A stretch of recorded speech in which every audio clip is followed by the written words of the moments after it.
Good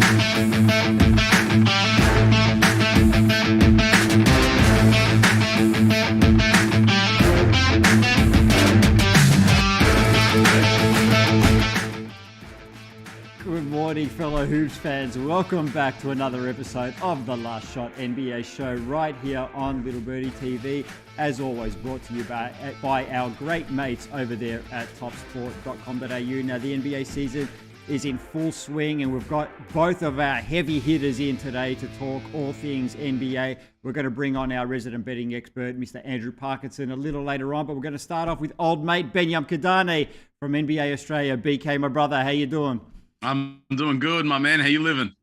I'm living good, my man. Like I said, NBA season is in full swing, so most of my days, as I'm sure yours are as well, are consumed by watching basketball, BK. We've got a lot to talk about, so let's just jump straight into it. We're going to start off with a couple of young guys that have started the season off pretty spectacularly, I must say, and that's both Donovan Mitchell with his new side, the Cleveland Cavaliers, and obviously Ja Morant over there with the Memphis Grizzlies. Now, both of them have had some pretty incredible starts to the season, as I've mentioned. We're going to chuck up a couple of tweets here. We're going to reel off their stats from the first couple of games of the season. The first one here that we've got is Donovan Mitchell, who has become the first player in Cavaliers franchise history to record back-to-back 30-plus point games in the first two games of the season. Kind of surprising because I would have thought maybe LeBron would have done that, at some stage during his Cavaliers tenures. And then we have a look at, of course, Ja Morant. Look at this, BK. 83 points in the first two games of the season, tied for sixth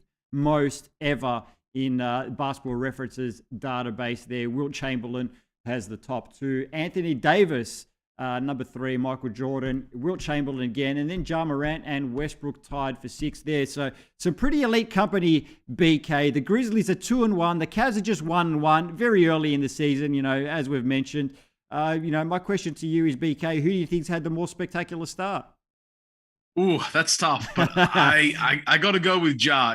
If you're appearing in graphics with Wilt Chamberlain, you're having a great start to the season. And not to take anything away from Donovan Mitchell, he's been terrific. But 2 games of Ja Morant, 83 points, which is a franchise record for the Grizzlies. But what's impressed me the most about Ja is he's stepping out and hitting that 3-point shot now. Yep. He's knocked down 8 threes in those first 2 games after averaging just 1.5 per game last season. So the scary thing about Ja Morant is he's just getting better and better and better, and there appears to be no end in sight. Yeah, BK, look, I'd love to disagree with you on this just to create a little bit of banter, but I'm with you 100%. Like, I've watched Ja Morant. Again, we know it's a small sample size, right? But we also saw what he did last year. He did miss a ton of games last year because of injury, but when he played, he was absolutely phenomenal. There was a reason why the Grizzlies tied their franchise record for most wins in a season last year as well. They're looking to go deeper this season, obviously make a deeper run. Ja elevating his game, and like you said, knocking down those threes, that's a game changer for them, because if he's doing that, it's just going to make him that much more harder to defend. I like the Grizzlies, man. Like, don't get me wrong, I think the Cavaliers are a pretty fun young team as well. You could make the argument that if it wasn't for injury last season, they may have been a top 4 seed in the Eastern Conference as well. And not, again, like you said, not to take away from Donovan Mitchell, but yeah, back-to-back 30-point games. Like, it hasn't been done in Cavaliers franchise history, which again is surprising, but I'm like, okay. It's just like a couple of 30-point games, but I just think Ja's been phenomenal to start the season. You'll take the Wilt records over any LeBron records. I get you. Listen, okay. So now you're kind of twisting me. You're twisting my words here, VK, right? Because I'm a LeBron guy, right? But look, we're not taking anything away from Wilt's records, man. Like, Wilt has those records for a reason, because he was. Oh, he must have been great. Never watched him play, but yeah, he must have been great. Yeah, I heard he was okay. Yeah, he was okay. All right, BK, let's move on to a couple more guys that have had a pretty incredible start to the season. Now, I did something yesterday, BK, that I haven't done in many, many years, and I voluntarily watched an Orlando Magic game. It was mainly because of Paolo Banchero, but obviously it was also to see these two guys here, Jayson Tatum and Jaylen Brown. Now, you're talking about guys firing on all cylinders. These two guys have been absolutely phenomenal to start the season. Tatum's averaging 34.7 points on 58.7% shooting, 8.3 rebounds, 3 assists. Brown's averaging 25 points on 51.7% shooting, 5.3 rebounds, 3 assists. BK, all right, we look at these two guys and the way they've been playing. For me, it's a simple one-word answer when this question is asked. Are they the best duo in the NBA right now? My answer is yes. And so does Paul Pierce. He agrees. Yeah. He threw that out a couple of days ago that they were the best tandem in the league. And when I saw that, I kept trying to just think, no, they can't be. They can't be. And then I went down the list. Are they better than Steph and Clay? Are we talking about right now? Embiid and Harden? KD and Kyrie? Paul George and Kawhi? You know what? They probably are. And that's crazy, right? Because, we talk about availability. These guys are always out there. They're, that 35 each on opening night. And just the fact that these guys play both sides of the ball and are still, in their mid-20s, if they're the best duo in the league already, then you better put the Boston Celtics on notice. Yeah, look, BK, I don't even think it's close at the moment, right? Because all those duos that you mentioned, and I know that there's probably maybe you can throw in Nikola Jokic and Jamal Murray, right? And we'll start off with that one there. We haven't seen Jamal Murray play for a while because he was obviously injured, right? So you take them out of the equation. Stephen Clay. Clay's not the player that he was 3, 4, 5 seasons ago, right? So I take them out of the equation as well. Then you've got KD and Kyrie. When they're healthy and they're playing together, maybe I think they're probably one of the best duos in the league, but they haven't really played together that often, right? Obviously with the Kyrie situation, KD's been injured and then Kyrie's injured and all that sort of stuff. And what was that last one that you mentioned? Harden and Embiid, right? I look at Harden and Embiid and I just feel like Harden's been very inconsistent the last couple of seasons. Embiid's been up there. But when you're talking about consistency, appearing in games, playing heavy minutes, doing it on both ends of the floor and putting up the numbers, it's clear. Tatum and Brown, for me, are the best duo in the league.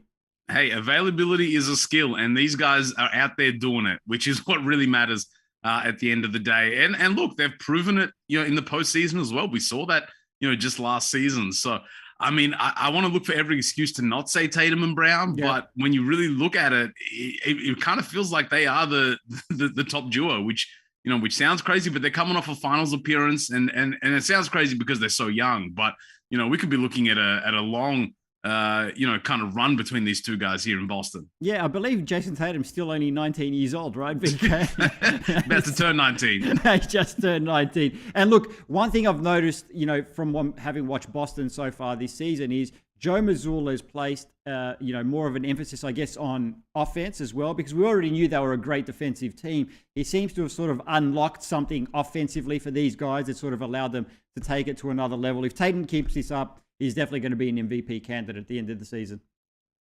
Yeah, I don't mind that one bit because the Celtics will be one of the best teams in the Eastern Conference, and the trajectory that Jayson Tatum is on, like that kind of does scream MVP, or at least conversation. Yeah, absolutely. All right, BK. Moving on now, we're going to talk about your side here, the Philadelphia 76ers. Can we not?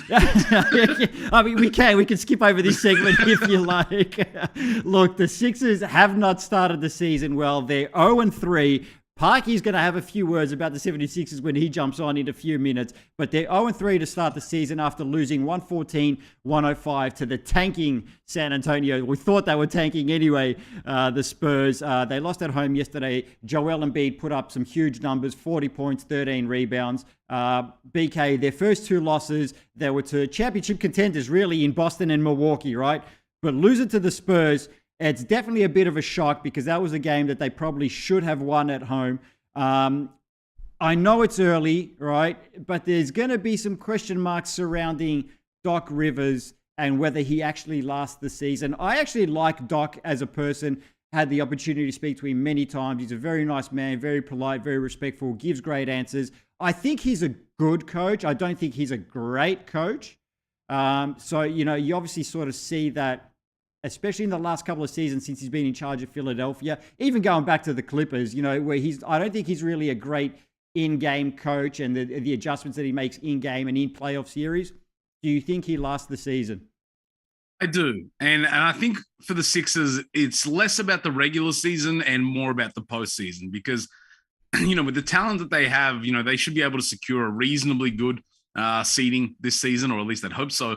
But I think for the Doc Rivers side of things, it comes down to playoff performance. Yeah. And we've seen that, in the last few years for the Sixers, they haven't been anywhere near where they wanted to be in terms of progressing through the playoffs. So I think for Doc Rivers, it's maybe if it's another second round exit or a first round exit for the Sixers, then I think they start raising some questions and going, okay, is this the guy? Because that's ultimately what the Sixers are after, is postseason success. So I think in terms of the regular season, Embiid and Harden, like they've been together now for not that long even. It's only midway through last season. All these other new pieces that have come into the fold, I think it will take a little bit of time for the Sixers to get up and running. But their next week should tell us a lot more, because they've got the Pacers tomorrow. They play the Raptors twice, the Bulls, and then the Wizards twice. So very winnable games in that stretch there for the 76ers, where they should be able to prop themselves up, hopefully back over 500. But I think in terms of the regular season, I think Doc Rivers is okay. It may come back around once the playoffs come.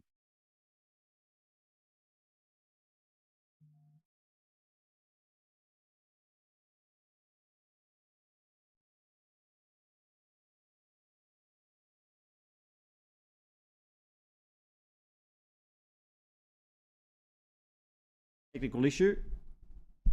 Okay, we're back. Like I was saying, it's going to come down to playoffs for the Philadelphia 76ers.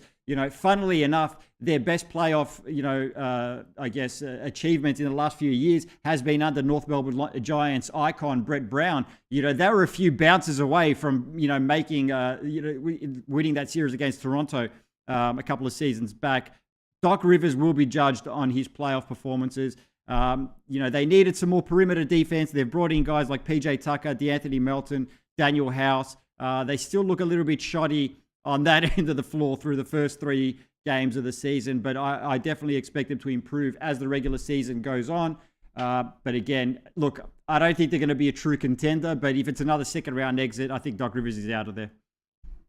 Yeah, they're definitely going to be an interesting team to watch, because it's almost like they've got no more excuses now, right? You've got Harden, you've got Embiid, you've brought in all these role players that really complement, especially James Harden, his old Rockets crew in House and PJ Tucker. So there's no more excuses for the Sixers, and we need this guy or we're missing that. Like, they have what they need to really be a competitive team at the top of the NBA race this season. So I think that kind of adds to it with the pressure that may be faced by Doc Rivers, because this is a good team. When you look up and down the roster, they have proven guys. They have an MVP. They have 2 MVP candidates, really. So for this season, I think the Sixers, it's no more excuses for them. They have to get things done. Yeah, look, PJ Tucker, I like the guy as well. I've spoken sneakers with him, many times. But that contract, look, through the first 3 games of the year, has not looked that good in the first 3 games of the season. And that contract that they gave him is looking pretty wild right now.